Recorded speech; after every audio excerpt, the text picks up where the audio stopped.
Hi, and welcome to another episode of Historically Marked. This is a Route 66 edition. I almost didn't make it one because this really doesn't have a lot to do with the Mother Road Highway, but because a lot of celebrities came and went and past and present during the Mother Road's heyday, I decided to include it because there are a lot of big name celebrities and famous people who crossed the Mother Road to get to California or to Chicago. And Clark Gable was one. He stayed at some hotels.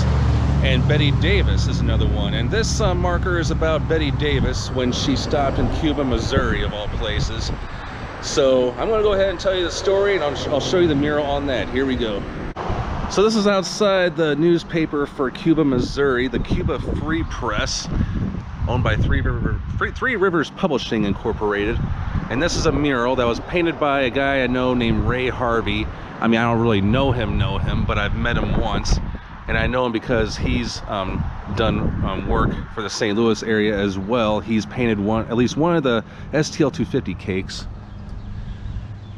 So Bette Davis, yes, she was a Hollywood screen icon during the golden era of Hollywood from like 1930 to 1950. The only movie that I did see with her was one that mostly defines you know, her and her acting, and that was All About Eve. And that's a really good movie. It was ranked as, it's always been on a lot of top critics lists and AFI's list, or American Film Institute's as well, and I highly recommend you watch it. I should be watching more of her movies because, you know, I'm kind of a movie buff. I mean, I used to be, but, well, you know.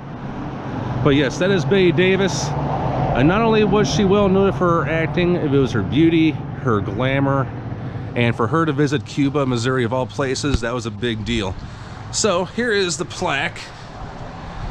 And this one notes this was number 11, and there's 14 murals here on Route 66.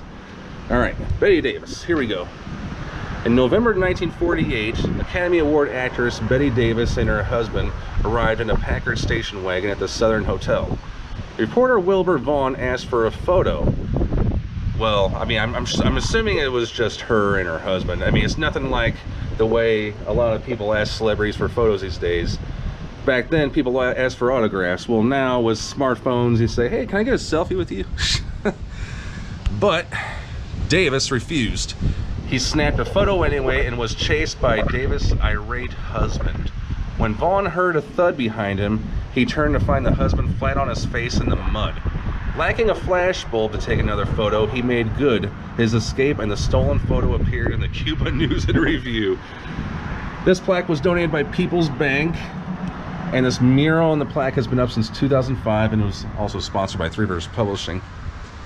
So yeah, and yes, there are a lot of celebrities who want to remain incognito, but that's really hard when you're famous, especially when you're one of the top actors and actresses ever. And in later years, in 1981, she was also the subject of a song that went to #1 for 9 weeks on the Billboard Hot 100. That song was written by Jackie DeShannon, the lady who sang What the World Needs Now Is Love, but Bette Davis' Eyes was a big hit for Kim Carnes. And that's also one of my all-time favorites too. Favorite songs. And I gotta give you a little close-up of that headline. Well, thanks so much for tuning into this episode of Historically Marked, Route 66 edition.